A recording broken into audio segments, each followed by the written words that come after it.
살다 보면 그 인간은 꿈을 꾸게 되어 있습니다.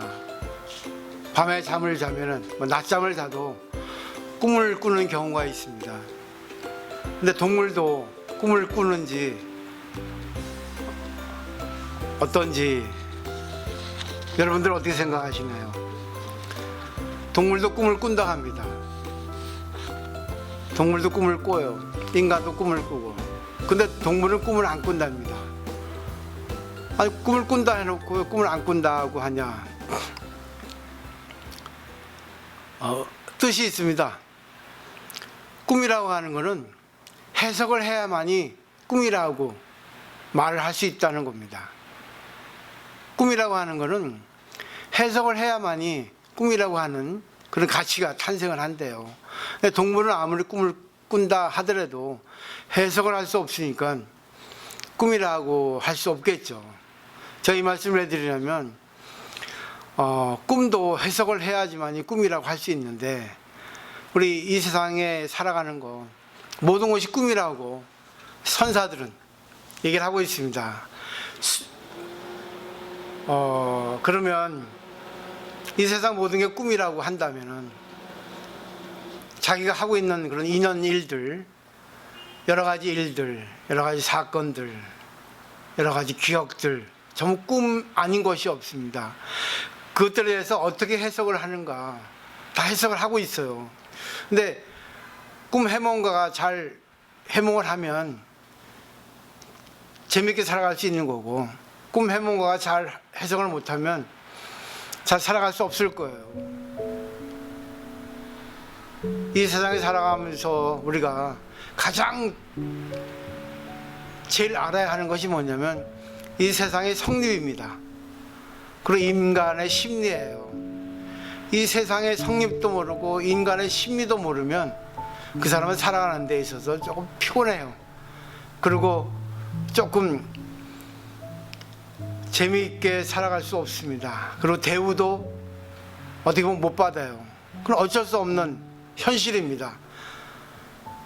그래서 종교에 있어서는 인간이 어떻게 하면 행복하게 즐겁게 살아갈 수 있는가, 그것에 대해서 가르침을 주셨어요. 부처님도 그랬거든요. 근데 많은 분들이 자기 중심에 빠져 있고, 또 어떤 분은 철학적 사변에 또 빠져 있고, 너무 지식이 범람해서 등등등등, 너무 이 세계에 대해서 좀 현실적으로 잘 알아야 되는데 현실적으로 보다, 아니 근본적으로 보다 알지 못하고 그냥 철학적인 사변이라든가 그리고 자기 중심적으로 이렇게 잘못 이해하고 있습니다. 그래서 오늘은 부처님 가르침에 의해서 그리고 과학자의 연구에 의해서 그걸 서로 접목시켜 보면서 이 세계의 구조, 그리고 사람의 심리, 그걸 어떻게 알고 나서는 어떻게 우리가 살아가야지만이 행복하게 살아갈 수 있는가 하는 것에 대해서 말씀을 드리고 싶어요. 첫 번째 내용은 다 아시다시피 독화살의 비유입니다. 중암경에 나와 있는 내용이에요. 마라가라고 하는 그 부처님 제자가 있었습니다. 이 젊은이인데 이 젊은이는 철학적인 사유를 아주 좋아했습니다. 그래서 이 세상의 성립에 대해서 이 세상은 유한한가 무한한가, 인간의 영혼과 육체는 같은가 다른가, 그런 거 그냥 추상적인 조금 알기 어려운 거, 그런 것들에 대해서만 이렇게 꼴똘히 연구하고 있었습니다. 그래서 어느 날 부처님께 질문했죠. 부처님께서는 분명한 답을 해주지 않았습니다. 왜? 그 해봐야 전혀 도움이 안 된다고 생각을 했기 때문에 그랬겠죠. 근데 어느 날 이 마룬케아라고 하는 이 스님이, 철학적인 그 스님이 마지막 결심을 했습니다. 내가 오늘도 부처님께서 정확한 답을 안 해주면 모른다고 생각하고 나는 부처님 곁을 떠날 것이다, 그런 생각을 하고 찾아갔습니다. 이제 물어보죠. 이 세상은 영원한가 영원하지 않은가, 인간의 육체와 영혼은 같은가 다른가, 등등 그런 것들이에요. 알 수 없는 것들입니다. 그런 것들은 과학자도 증명할 수 없는 그런 것들입니다. 영원히 아마 이것은 증명하기 어려울 겁니다. 여쭙습니다. 부처님은 그 제자의 마음을 꿰뚫어 보시고 답을 해주시죠. 근데 부처님께서는 정확한 답을 해주지 않습니다. 항상 비유법을 가지고 답을 주시죠. 간접적으로. 그 답이 독화살의 비유입니다. 예를 들면 어느 사람이 독화살을 맞았다. 그러면 어떻게 하겠는가? 그 친구들이 의사를 부르고 독화살을 빼려고 할 것이다. 그리고 치료를 해야 할 것이다. 근데 그 독화살을 맞은 청년이 이 독화살은 어떤 재질로 되어 있는가, 무슨 독인가, 누가 쐈는가, 그런 것들에 대해서 분명하게 내가 알지 못하면 나는 치료를 받지 않을 것이다 한다면 어떻게 되겠는가? 그 사람은 말할 나위 없죠. 치료도 못하고 그만 죽어버릴 겁니다. 독이 퍼져서. 그 다음에 문제가 있습니다. 그 다음에 부처님 말씀이 그것과 마찬가지로 그대가 의문을 생각하는 그런 질문에 대해서 답을 해주지 않는다고 한다면, 자기는 청정수행을 하지 않고 떠나갈 것이다 하고 한다면, 이 독화살을 맞은 청년과 같이 그것을 알지도 못한 채 일생을 마치게 될 것이다 라고 하는 그런 교훈을 주셨죠. 근데 희한하게도 그 간접적인 비유 말씀을 듣고 그 청년은 깨달았습니다. 그죠? 근데 그 깨달은 내용이 뭐냐면, 부처님께서는 자기가 지금까지 서려온 진리에 대해서 답을 주신 거죠. 내가 지금까지 서려온 것은 사성제라고 그랬습니다. 불교의 근간을 이루는 가르침은 사성제입니다. 사성제를 중심으로 많은 가르침이 파생해 나왔습니다. 공이라는 것도 반야라는 것도 사성제 안에서 다 나온 것입니다. 이 사성제는 결국은 고에서 해방입니다.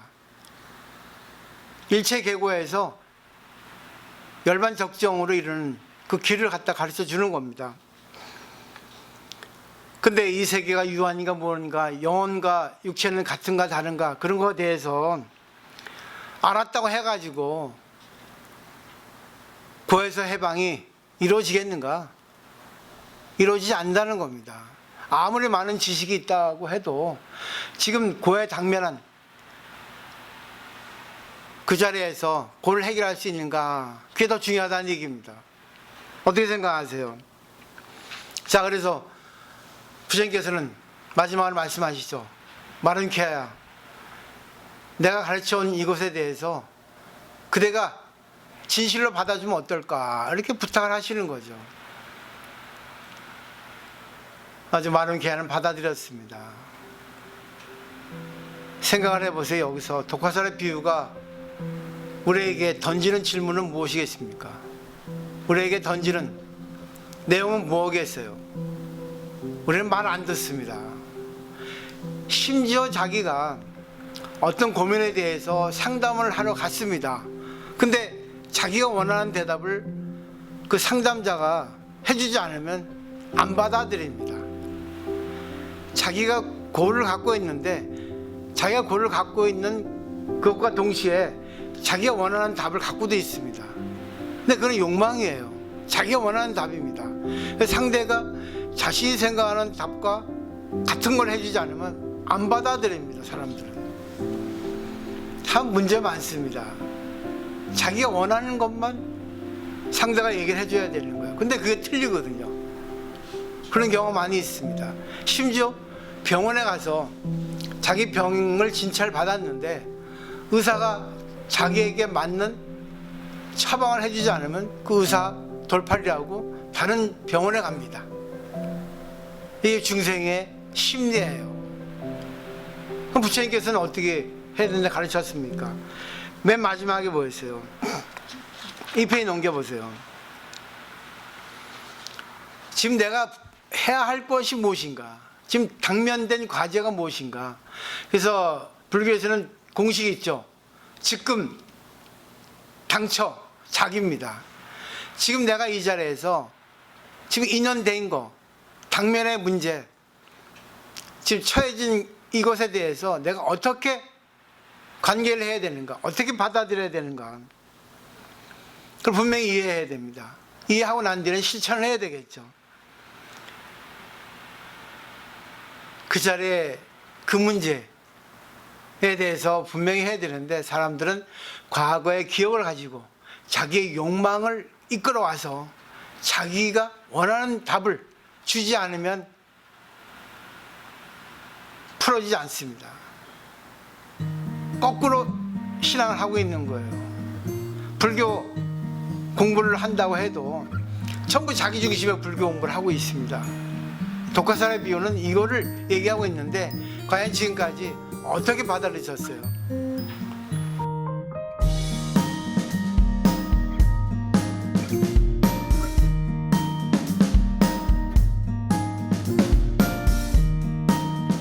그 지혜가 있는 사람의 말을 듣고는 그대로 하면 되는데, 자기 생각에 맞다고. 근데 현실에서는 그것이 통용되지 않는 것도 있거든요. 자기 손해봐야 할 때도 있고, 자기가 져줘야 할 때도 있고, 자기가 자기를 뒤돌아봐야 할 때도 있고, 여러 가지 경우가 있습니다. 근데 잘 생각하셔야 됩니다. 의사도 자기 아들은 치료를 못한다 그래요. 정신의학자도 자기 자식에 대한 정신 감정은 못한다 합니다. 감정이 있기 때문에 자기에 대한, 자기가 처해진 일에 대해서는 자기가 정확한 답을 내릴 수가 없습니다. 내린다 하더라도 이걸 여러 가지로 생각을 한번 하셔야 됩니다. 그게 바로 지혜 있는 사람이 해야 할 수행이죠. 그러기 위해서는 어떻게 해야 될까요? 두 번째 얘기입니다. 과학자가 얘기했습니다. 인간의 몸을 구성하는 물질은 수명이 다한 별이 대폭발을 일으켰을 때 우주 공간에 흩어진 조각이라 합니다. 야, 참 대단한 말입니다. 과학자가 한 말이에요. 물리학자가 한 말. 137억 년 전에 빅뱅이 일어나가지고 그 우주가 시작됐는데, 이런 물리학자는 이렇게 말하고 있습니다. 모든 것은 하나의 것에서 탄생했다는 겁니다. 우주라고 하나에서 탄생을 한 거예요. 1에서 시작해서 1로 들어간다고 하고 있습니다. 그 1은 뭐겠어요? 1, 하나는 뭐겠습니까? 하나에서 생겨서 하나에 돌아간다니까, 결국은 이거는 연기법을 얘기하고 있습니다. 불교 가르침으로 보면은 전부 상호오전 관계라는 걸 얘기하고 있습니다. 전부 연결되어 있다는 겁니다. 하나에서 어떻게 시작을 해요? 하나에서 시작됐는데 둘이 되고 셋이 됩니다. 전부 인연에 있어서, 시간 공간의 인연에 있어서 전부 나타나는 현상입니다. 그러면 근본은 하나예요. 근본은 하나니까 우리 어떻게 보셔야 돼요? 불교에서는 이것을 연기법으로 보고 있습니다. 연기는 이것에 의해서 저것이 있고, 이것이 없으면 저것이 없다. 결국 모든 것은 상호오전에 의해서 생기고 없어진다, 이겁니다. 그리고 중국의 유학자, 성리학자 육상산이라고 하는 분도 이렇게 얘기하고 있습니다. 우주 안의 일은 자기 안의 일, 자기 안의 일은 우주 안의 일. 결국 우주와 자기가 하나라고 하는 것을 얘기하고 있습니다. 그리고 일본의 도원선사는 진시방삼대 자기 전신이라고 있습니다. 진시방삼세는 이 우주라고 하는 거, 이 지구라고 하는 거는 전부 자기가 아닌 것이 없다는 거죠. 근데 이렇게 말을 하고 있다는 것은 우주와 자기라는 것에 대해서 완전히 혼철하게 통찰한 그런 차원에서 말씀하신 겁니다. 어떻게 받아들이십니까? 내가 지금 존재하고 있는 것은 모든 것에 의해서 내가 존재되어지고 있습니다. 근데 우리는 떨어져 있기 때문에 나하고 너하고 구분합니다. 우리 몸 하나 보세요. 몸은 다 붙어 있습니다. 떨어져 있는 거 없죠. 몸은 자기 거이고 몸은 떨어져 있는 부분이 없으니까 전부 신경이 연결되어 있습니다. 그렇기 때문에 손가락 하나 아프면 온 정신이 손가락에 집중되어 있습니다. 그리고 마음이 아프면 몸이 무거워요. 이거는 전부 연결되어 있다는 증거입니다. 이거를 분명히 알고 있어도 우리 인간관계 그리고 고를 해결하지 못하는 분이 있어요. 불교에서는 일체중생 시루불성이라고 하는 말을 하고 있습니다. 그리고 초목국토 실계 성불이라고도 말하고 있습니다. 열반경에. 그럼 결국 모든 것은 부처님이라는 얘기입니다. 모든 것이 부처 아닌 것이 없습니다. 우리 석가모니 부처님 부처가 아니라 부처 아닌 게 없다는 거죠. 부처가 화를 내고 있고 부처가 수행하고 있고 부처가 울고 있고 부처가 웃고 있고 이런 얘기를 하고 있는 겁니다. 나의 부처, 상대의 부처. 부처 아닌 것이 없다는 거예요. 결국 부처라는 것은 우주라는 얘기입니다. 나하고 상대는 같다는 동격, 형제자매 아닌 것이 없다는 거죠. 그래서 세계 일하라고 하는 말도 있습니다. 근데 여기서 잘 보시면 전부 연기예요. 불교의 말입니다. 불교적인 견해하고 과학적인 지견하고 어떻게 이렇게 일치하고 있겠습니까? 근데 과학자들은 그럽니다. 우리는 저절로 그걸 느낄 수 있는, 감수할 수 있는 능력을 갖고 있답니다. 자기가 느끼려고만 하면. 근데 느끼는 사람에 따라 다릅니다. 업이 많은 사람은 느껴도 이걸 받아 못 씁니다. 업이 좀 옅은 사람은 느끼면 느낀 그대로 하고 있습니다. 그럼 어쩔 수 없어요. 그분이 어떻게 살아왔냐에 따라서 그분이 형성된 거니까. 그래서 결론은 뭐냐면 타인도 자기, 나도 타인. 결국 둘이지만 하나, 하나이지만 둘이다 하는 걸 갖다가 분명히 아셔야 됩니다. 그렇게 되면 어떻게 되겠어요? 나의 기쁨도 나의 슬픔도 상대의 기쁨도 상대의 슬픔도 서로 하나로 느낄 수 있다는 거죠. 상대를 통해서 자기를 보라는 거예요. 상대를 이렇게 하기 전에 이렇게 했던 걸 갖다가 이렇게 땡겨오라는 거죠. 상대를 통해서 자기를 보는 거예요. 상대는 나의 거울이라는 거. 그런 거 다 기본만 알면은 모든 것은 응용이 되는 거예요. 그렇지만 힘들어요. 왜 이런 억울한 일이 생겼어? 아, 내 생각대로 안 돼. 이렇게 번뇌가 생깁니다. 그렇지만 불평불만 하다가도 자기를 한번 뒤돌아보는 그 순간이 있을 때 우주는 나에게 다가옵니다. 아니, 우주 자체가 됩니다. 부처님과 하나가 되는 거죠. 모든 것은 하나라고 하는 것을 조금 한번 근본으로 돌아가서 하나가 되면 행복이고 둘이 되면 불행이에요. 그죠? 지금 보세요. 세계 유일한 분단 국가 우리나라밖에 없습니다. 북한, 남한. 독일은 하나가 됐습니다. 얼마나 불행한 나라예요. 얼마나 업이 센 나라입니까? 우리나라 사람들. 뭐 그게 또 인연일 수 있겠지만은 한번 잘 생각해 보세요. 집안도 남편 따로 아내 따르면 불행이에요. 전에도 그랬습니다. 이 보살 저 보살 서로 생각이 다르면 화합이 안 됩니다. 화합이 되기 위해서는 어떻게 돼요? 시계 한번 생각해 보세요. 시계는 많은 부속이 하나로 연결돼서 시계라고 하는 그런 걸작이 탄생합니다. 어느 게 가장 중요하겠습니까? 전부 연결되어 있어요.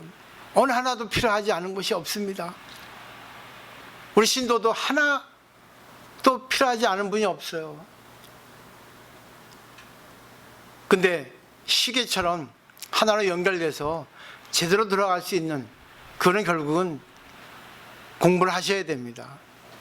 자기를 좀 양보하셔야 되고 잘 조절할 수 있어야 되는 겁니다. 그래서 컨트롤이라고 불교는 말씀드리고 싶어요. 그 컨트롤 할 수 있게는 조금 많이 공부를 제대로 하셔야 됩니다. 이치를 분명히 아셔야죠.